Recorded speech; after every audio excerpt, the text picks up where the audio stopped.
January 11th, 1944, 29,000 feet above the frozen plains of central Germany. The air was thin and bitterly cold. At this altitude, breath came in shallow gasps through rubber oxygen masks, and ice crystals formed on the inside of cockpit canopies. The engine drone of 663 American bombers, B-17 Flying Fortresses and B-24 Liberators, filled the sky like rolling thunder, a mechanical symphony of war that could be heard from the ground even through the clouds.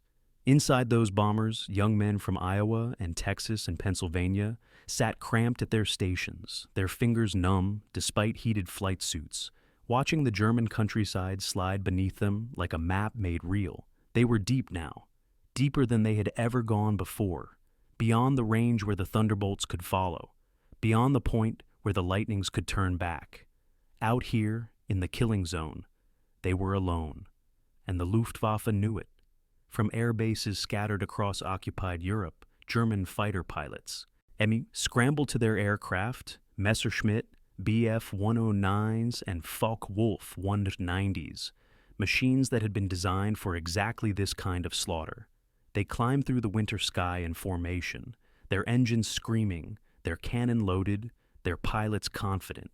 This was where they won. This was where American daylight bombing died every single time it pushed too far inland. The bomber crews could see them coming from miles away, dark specks against white clouds, growing larger, multiplying, arranging themselves for the attack run. The radio chatter became terse. Gunners swiveled their turrets, pilots tightened formation. Then, for the first time in the history of the air war over Europe, something changed. Out of the sun, diving at speeds that seemed impossible, came fighters the Germans had not expected to see. Long-nosed, elegant, silver machines that moved through the air like hunting falcons. They bore the white star of America on their wings. They had crossed the entire breadth of occupied France and Belgium to be here. They had flown farther than any single-engine fighter in history had ever flown in combat, and now, over Germany itself, they met the Luftwaffe head-on. The Messerschmitts scattered, the Focke-Wulfs broke formation. The bomber stream pressed forward, and for the first time, it did not bleed itself to death before reaching the target. The impossible had become real. The Escort fighter, that mythical beast that aviation experts had declared a fantasy, that military strategists had dismissed as a waste of resources, that even American commanders had doubted could exist, had arrived. It carried external fuel tanks slung beneath its belly and wings. It possessed range that defied conventional wisdom. It had the speed to catch anything in the sky and the maneuverability to kill it when it did. Its name was Mustang, North American P-51 Mustang, and it changed everything.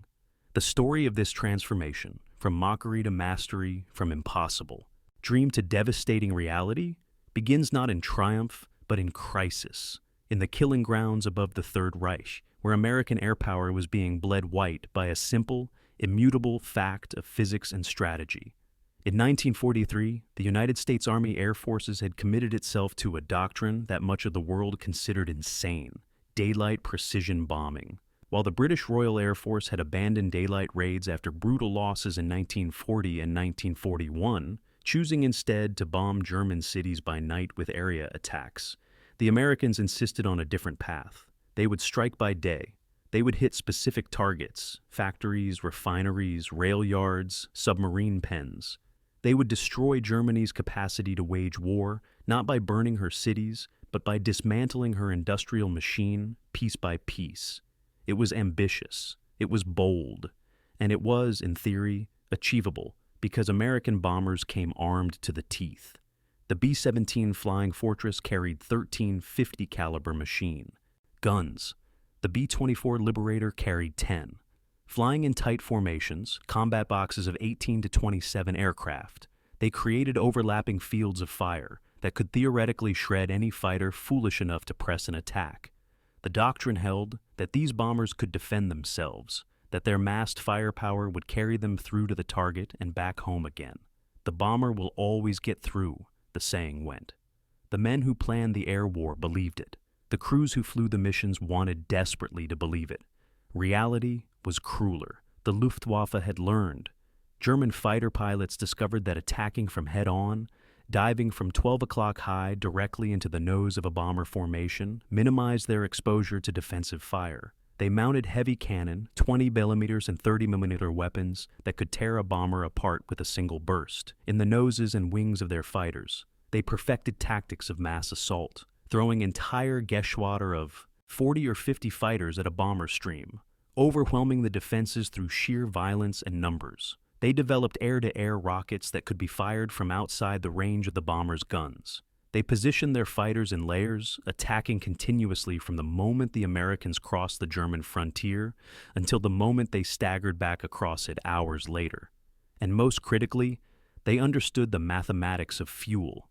Every escort fighter that took off from England with the bombers, P-47 Thunderbolts and P-38 Lightnings, powerful machines both, carried a finite amount of fuel. The Thunderbolt, a beast of an aircraft weighing 7 tons fully loaded, could escort bombers about 175 miles into enemy territory before it had to turn back or risk falling from the sky with dry tanks. The Lightning could stretch that to perhaps 260 miles on a good day. Beyond those points, the bombers flew naked and alone.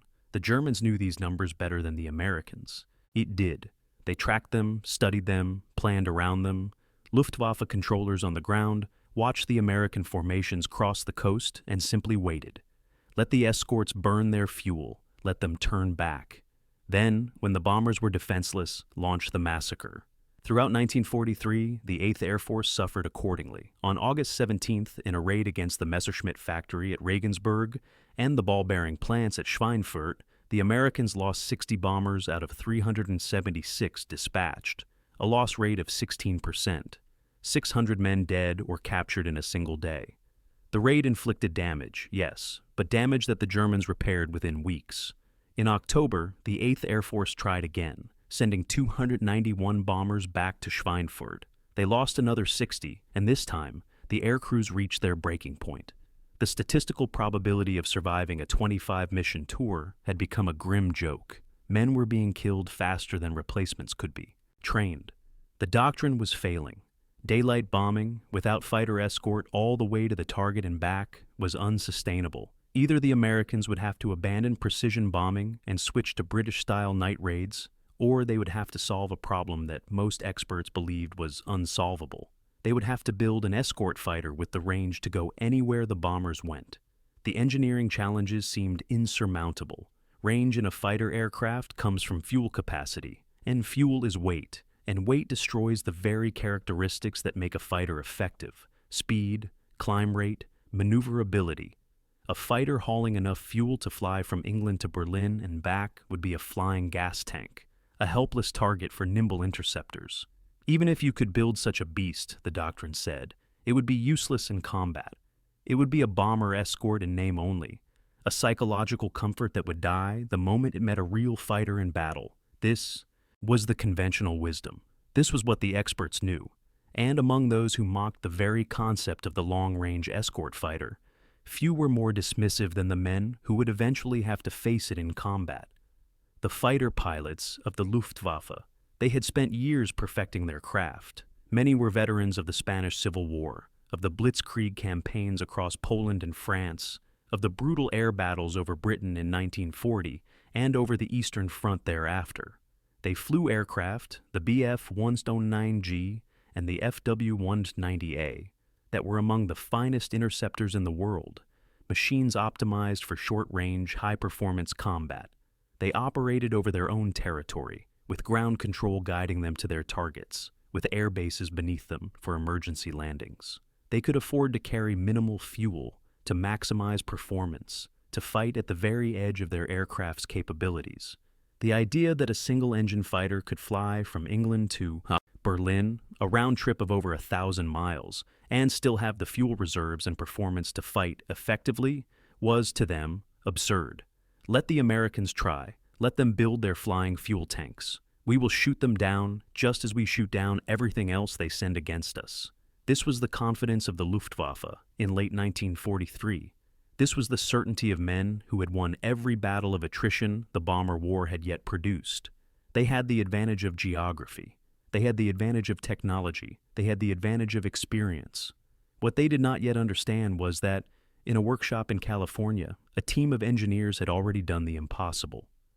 The North American P-51 Mustang was not born to be a long-range escort fighter. It was not even born to American requirements. It began its life as a compromise, an accident of timing and circumstance that would eventually prove to be one of the most consequential strokes of luck in military aviation history.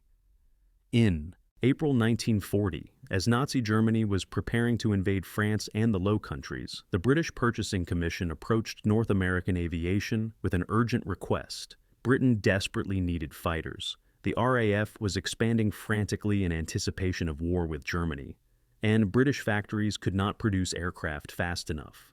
The Commission asked North American to build P-40 Warhawks under license, a proven American fighter design that could supplement British production quickly. North American's chief designer, James Dutch Kindleberger, made a counter-proposal that bordered on arrogance. Instead of building someone else's outdated design, his company would design and build a superior fighter from scratch, and they would do it in 120 days. The British, desperate and out of options, agreed. What North American delivered 4 months later was a revelation. The prototype Mustang was sleek, almost impossibly so, with laminar flow wings designed to minimize drag and a liquid-cooled engine buried deep in the fuselage behind an aerodynamic nose. In testing, it proved to be one of the fastest aircraft at low and medium altitudes that had ever been built. The British ordered it into production immediately, and by 1942, RAF Mustangs were flying ground attack and reconnaissance missions over occupied Europe. But there was a problem. The Mustang's engine, an American-built Allison V-1710, lost power rapidly at high altitude. Above 15,000 feet, where bomber combat took place, the Mustang became mediocre, its performance falling off dramatically. The RAF used it at low level, where it excelled, but as a bomber escort in the high-altitude war over Germany, it was unsuitable. The Americans, when they began receiving Mustangs in 1942, came to the same conclusion. It was a fine airplane, but not for the mission that mattered most. Then someone had an idea so simple and so obvious that it seemed almost absurd no one had tried it sooner. What if you took the Mustang's superlative airframe and mated it to a different engine? What if you replaced the low-altitude Allison with Britain's Rolls-Royce Merlin, the same engine that powered the Spitfire, an engine specifically designed to maintain power at high altitude through the use of a 2-stage supercharger? In October 1942, at the Rolls-Royce facility in Hucknall, England, engineers lowered a Merlin 61 engine into the nose of a Mustang airframe. The result was the P-51B. And when test pilots flew it, they knew immediately that something extraordinary had been born. The Merlin Mustang was fast at all altitudes, 440 miles per hour at 30,000 feet, making it one of the fastest production fighters in the world. It climbed superbly. It handled beautifully, and most importantly, because of the Mustang's efficient laminar flow wing and sleek airframe, it sipped fuel rather than gulping it. Its internal fuel capacity gave it a combat radius of about 400 miles, already better than the Thunderbolt or Lightning, and its clean design meant that it could carry large external drop tanks without suffering catastrophic performance penalties. When North American engineers calculated the numbers, they were stunned. With 2 108-gallon drop tanks and proper cruise climb techniques, a P-51B could escort bombers to Berlin and back, a combat radius of over 650 miles. With larger 110-gallon tanks, it could go even farther, pushing toward Munich and Vienna and the deepest targets in the Reich. It had, at a stroke, solved the unsolvable problem, but theory and practice are different things. And in the winter of 1943-1944, as the first P-51Bs arrived in England and were assigned to the 8th Air Force fighter groups, skepticism remained. The doctrine of the flying fuel tank still held sway. Luftwaffe pilots still believed that anything carrying that much fuel would be easy prey. Even some American fighter pilots, accustomed to the rugged, brawling P-47 Thunderbolt, looked at the Mustang's slender frame and graceful lines and wondered if it would break apart under the stress of combat. They were about to find out. The first long-range escort missions flown by P-51 Mustangs took place in December 1943. The results were inconclusive, not because the Mustang failed, but because the missions were still relatively short penetrations, and the Luftwaffe did not yet understand what they were facing. The German pilots saw American fighters escorting bombers deeper than usual, but they assumed these were P-38 Lightnings, or perhaps P-47s on a particularly good day. The Mustang, in its bare metal finish, looked from a distance like many other aircraft. It had not yet announced itself. That changed on January 11, 1944. The target was the Focke-Wulf factory at Oschersleben and various industrial targets around Braunschweig and Magdeburg, deep into central Germany, over 300 miles from the English coast. The 8th Air Force dispatched 663 heavy bombers and, for the first time, assigned P-51 Mustangs from the 354th Fighter Group, the Pioneer Mustang Group, to escort them all the way. The Thunderbolts and Lightnings would provide cover for the first legs of the mission, as always.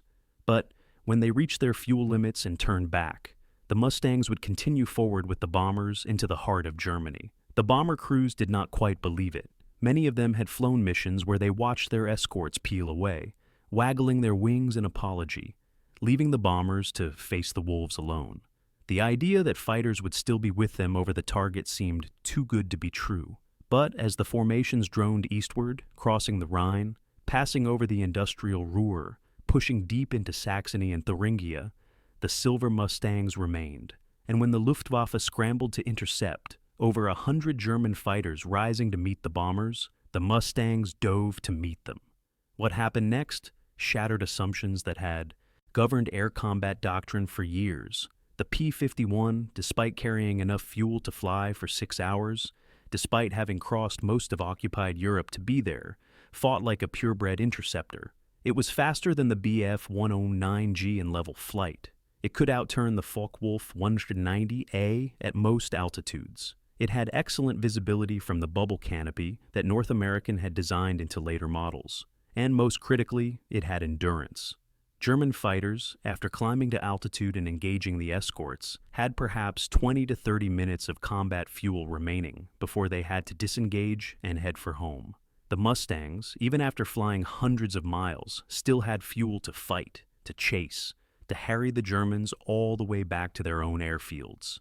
The psychological impact was immediate and devastating. Luftwaffe pilots, accustomed to dictating the terms of combat, found themselves caught in a trap. If they pressed attacks against the bombers, the Mustangs slashed into them. If they tried to engage the Mustangs, the fight could last only a few minutes before fuel considerations forced them to break off. And the Mustangs would follow them down, shooting them out of the sky as they fled. If they refused to engage at all, the bombers reached their targets unmolested. There was no good option anymore. The mathematics of fuel, which had favored the defenders so overwhelmingly for 3 years of air war, had reversed. On that first deep mission to Oschersleben, the Mustangs of the 354th Fighter Group claimed 18 German fighters destroyed for the loss of 2 of their own. The bombers struck their targets with unprecedented accuracy and returned with losses significantly lower than expected. It was a single mission, but its implications rippled immediately through both air forces.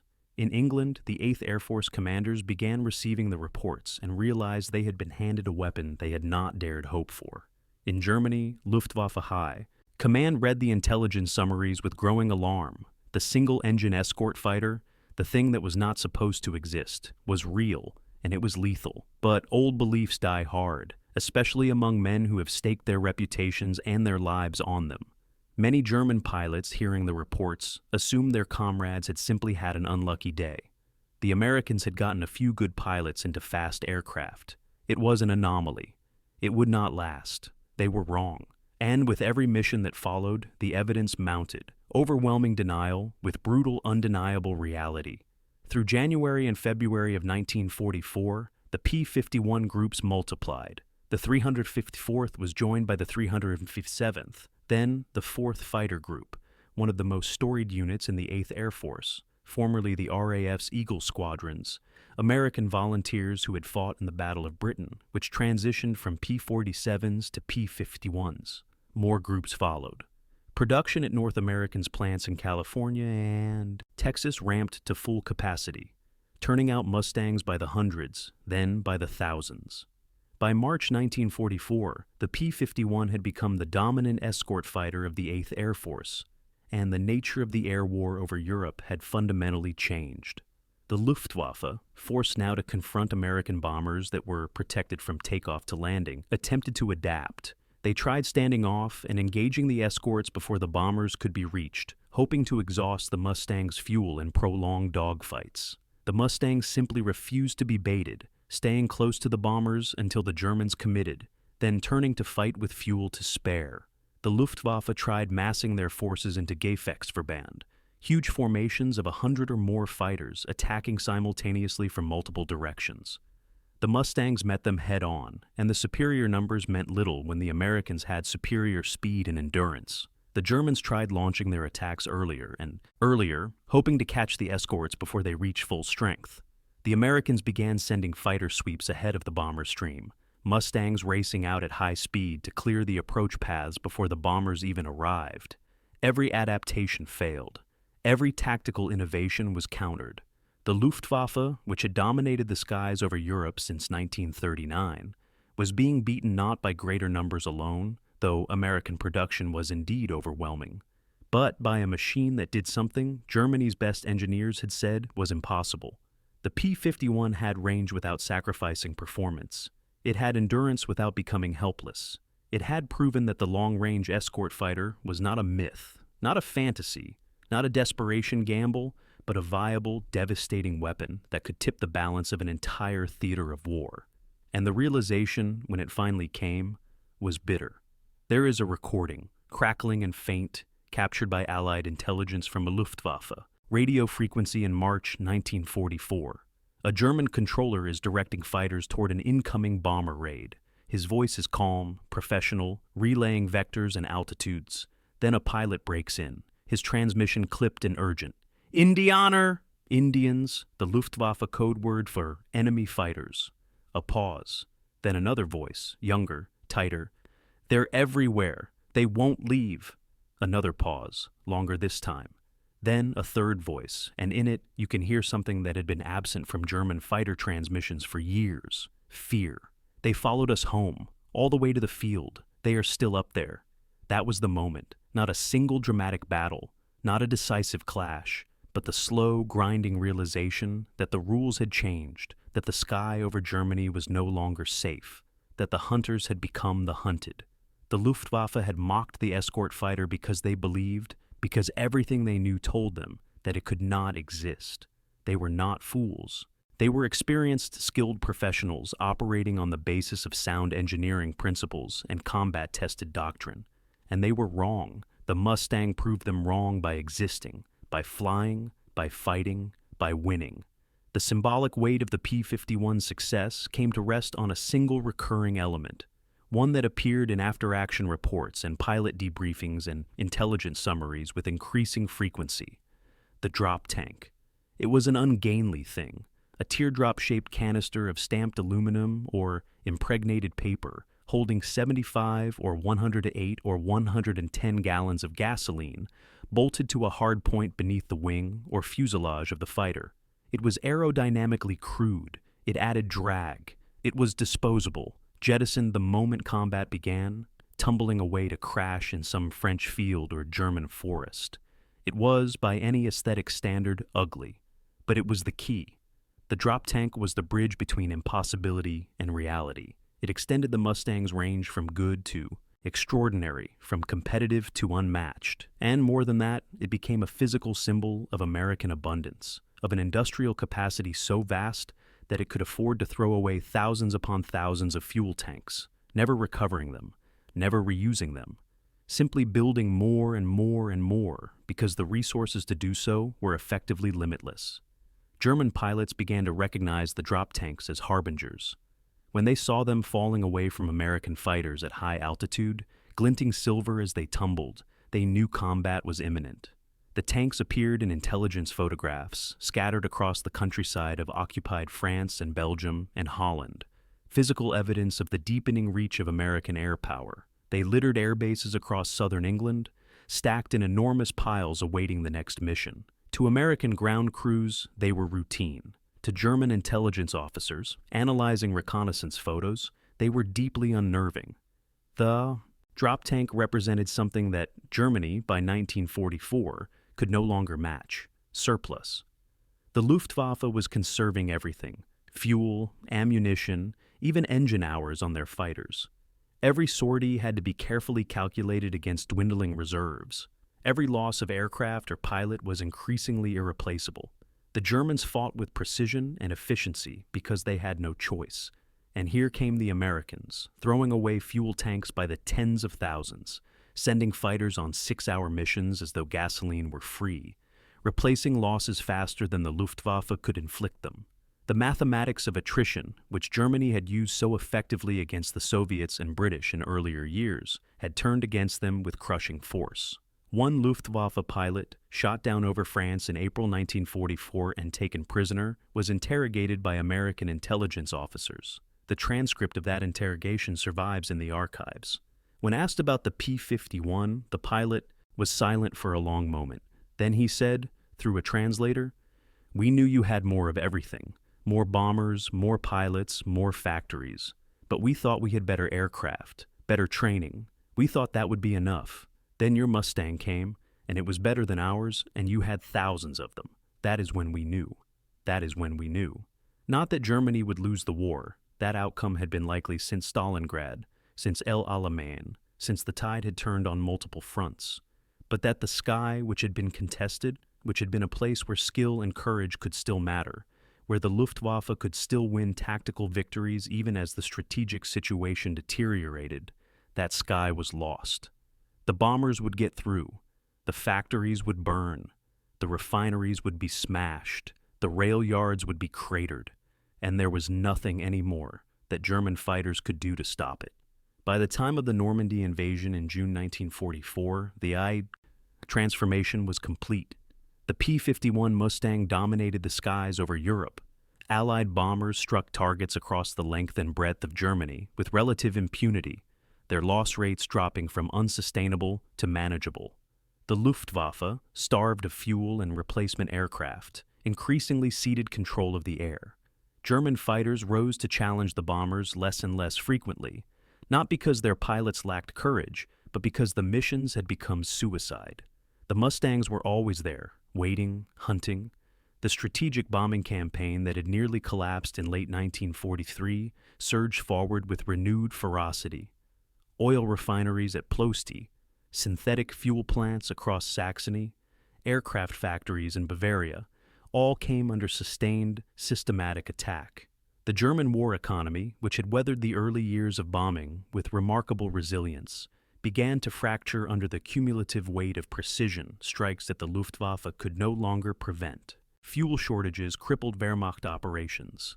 Tank production declined. Pilot training hours were slashed, producing inexperienced replacements who died within their first few missions. The air defense system, which had inflicted such terrible losses on American bombers in 1943, broke. And it broke because of a fighter that was not supposed to exist. In the final accounting, the P-51 Mustang flew more escort missions than any other aircraft in the European theater. It shot down nearly 5,000 enemy aircraft, more than any other American fighter. It flew as far as Berlin, Munich, Vienna, Prague. Anywhere the bombers needed to go, the Mustangs could follow. It proved that the long-range escort fighter was not only possible, but decisive, that a single-engine aircraft could have strategic impact, that the right combination of design and technology could overturn established doctrine. But perhaps its greatest achievement was not in the numbers, not in the kill ratios or mission, counts or medals awarded. Its greatest achievement was in the transformation of perception, improving against mockery and doubt, and the confident dismissals of experts that the impossible was merely the unattempted. There is a photograph taken at a fighter base in England in March 1945, just weeks before the end of the war in Europe. It shows a P-51D Mustang in its revetment, gleaming in weak spring sunlight. The fighter is adorned with victory markings, small swastikas painted beneath the canopy rail, each one representing a confirmed kill. There are 14 of them. The aircraft's name is painted on the cowling in neat script, "Big Beautiful Doll." The pilot is not in the photograph. He is in the debriefing hut, or perhaps in the mess hall, or asleep in his bunk after a mission that lasted 6 hours and took him to the outskirts of Berlin and back. He is anonymous, one of thousands of young men who flew the Mustang in combat, who trusted their lives to its wings and engine, and guns. But the aircraft itself, in that photograph, tells a story. It tells of a moment in history when technology and necessity and human ingenuity intersected to create something that changed the course of war. It tells of the engineers who designed an airframe so clean and efficient that it could carry fuel for hours without losing its edge. It tells of the British, desperate and under siege, who took a chance on an unproven American company and an untested design. It tells of the mechanics who bolted Rolls-Royce engines into North American airframes and discovered that the sum was greater than the parts. It tells of the pilots who flew the resulting machine into combat and proved, mission after mission, that range and performance were not mutually exclusive, that the Escort fighter was real. And it tells, in those 14 tiny swastikas, of the Luftwaffe pilots who met the Mustang in the sky and learned, too late, that mockery is a poor substitute for preparation, that confidence unearned is brittle, that the impossible is only impossible until someone does it. In the end, the lesson of the P-51 Mustang is not primarily a technical one, though the technical achievement was extraordinary. It is a lesson about assumptions, about the danger of letting doctrine calcify into dogma, about the necessity of challenging received wisdom when circumstances demand it. The Escort fighter was declared impossible, not because anyone had tried to build one and failed, but because the experts looking at the problem concluded that the constraints were too severe, the trade-offs too punishing. They were wrong because they assumed that the limits they knew were the limits that existed. They were wrong because they failed to imagine that a different combination, a better airframe, a better engine, a better integration of the two, might shift the equation entirely. The Luftwaffe mocked the Escort fighter because they operated within the same framework of assumptions. They knew that range meant fuel, and fuel meant weight, and weight meant poor performance. They had tried themselves to build long-range fighters and produced aircraft like the Bf-110 Zerstörer, which was indeed helpless against nimble opponents. Their experience told them they were right. And so, when reports came in of American single-engine fighters appearing deep over Germany, they dismissed them, explained them away, assumed there must be some mistake or exaggeration, until they couldn't anymore, until the evidence was overwhelming, until the sky filled with silver Mustangs and the bomber streams pressed onto their targets, and the losses mounted and the fuel ran out and the war was lost. There is a poetry in that reversal, a kind of tragic inevitability. The Germans, who had pioneered so many innovations in aviation, who had led the world in jet engine development and rocket technology and advanced aerodynamics, were undone in part by a piston engine fighter designed by a company that had never built a fighter before, mated to a British engine, flown by American pilots who had learned their trade in the vast skies over Texas and Arizona. The Escort fighter, that symbol of abundance and industrial might, became the instrument that made daylight bombing viable, and daylight bombing became the instrument that crippled the German war economy, and the crippled economy could no longer sustain the Luftwaffe, and the Luftwaffe's collapse opened the skies for the final campaigns of the war. It all came back to the Mustang, to the aircraft that should not have existed, to the fighter that was mocked until it made mockery impossible. April 1945. The war in Europe is ending. The bomber streams still fly, but the Luftwaffe no longer rises to meet them. The air bases are abandoned or overrun. The fuel depots are empty. The factories are rubble. In the skies over what remains of the Third Reich, P-51 Mustangs fly unchallenged, their pilots reduced to strafing trains, and trucks because there are no more fighters to fight. The transformation is complete. The air, which was once contested with such ferocity that men called it a killing ground, is now an American domain. On the ground, in the POW camps and hospitals where captured Luftwaffe pilots await the end, there is silence when the subject of the Mustang arises. Some of them, the veterans who survived hundreds of missions, who flew in Spain and Poland and Britain and Russia, who saw the evolution of air combat from biplanes to jets, speak of it with something approaching respect. It was a worthy opponent, they say, a beautiful aircraft, the best the Americans built. Others say nothing at all, their silence a testament to what the Mustang represented. The the moment when superiority was lost, when the sky was taken from them, when the war became unwinnable. And in England, at the fighter bases that launched the missions, the Mustangs sit in their revetments, engines cooling, propellers still. There, pilots are in the pubs, or writing letters home, or trying to comprehend that the war they trained for, the war they fought in, is nearly over. The aircraft themselves, silver and silent, rest like hunting birds after the hunt. They have done what they were built to do. They have flown farther, fought harder, lasted longer than any fighter before them. They have made the impossible routine. But the true measure of their achievement is not in the missions flown or the victories won. It is in the transformation they forced upon the enemy, the transformation from confidence to doubt, from mockery to fear, from the certainty that they controlled the sky to the awful realization that control had slipped away, mile by mile, mission by mission, until there was nothing left but the waiting for the end. The P-51 Mustang did not win the war alone. No weapon does. But it made victory possible in a way that nothing else could have. It turned strategic theory into operational reality. It vindicated the belief that American industry, given the right tools and the right challenge, could produce not just quantity, but quality, not just numbers, but excellence. It proved that innovation matters, that assumptions can be wrong, that the future belongs not to those who insist on what cannot be done, but to those who insist on trying anyway. And in doing so, it became more than an aircraft.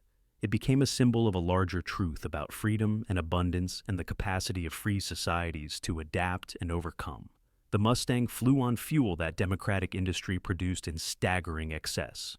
It was piloted by young men who volunteered, who chose to fight, who believed in the cause they served.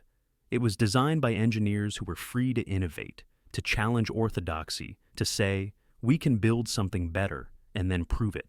It represented in aluminum and steel and precision engineering the very things the Axis powers despised and sought to destroy: individual initiative, open inquiry, industrial democracy, the belief that ordinary people, given freedom and opportunity, could achieve extraordinary things. The Luftwaffe mocked the Escort fighter because they could not imagine it succeeding. They were prisoners of their own expertise, their own experience, their own doctrine. The Americans built it anyway, and when it appeared over Germany, when it stayed with the bombers all the way to Berlin and back, when it swept the Luftwaffe from the sky, it did more than win air superiority. It demonstrated that the democratic industrial powers, for all their seeming chaos and inefficiency, possessed a capacity for innovation and production that totalitarian systems could not match. That was the real lesson of the P-51 Mustang. That was the truth encoded in every mission it flew, every battle it won, every drop tank it jettisoned over occupied Europe. The impossible is only impossible until someone makes it real, and once made real, it changes everything. The daylight raids became possible because the Escort fighter became real. The Escort fighter became real because a handful of engineers in California refused to accept the conventional wisdom. And the refusal to accept conventional wisdom, that insistence on trying, on building, on testing the limits, was itself a product of a society that valued freedom and rewarded innovation. In the end, the Luftwaffe did not lose to the Mustang because it was a better machine, though it was. They lost because they could not conceive of building such a machine themselves, could not imagine that the constraints they knew could be overcome, could not adapt quickly enough to a reality that contradicted their expectations. They were outthought, outbuilt, and outfought by an enemy they had underestimated. And so, the sky belonged to the Mustang, and the bombers got through, and the war was won. The Escort fighter, once mocked, had made daylight raids possible deep into Germany, and in making them possible, it had made victory inevitable.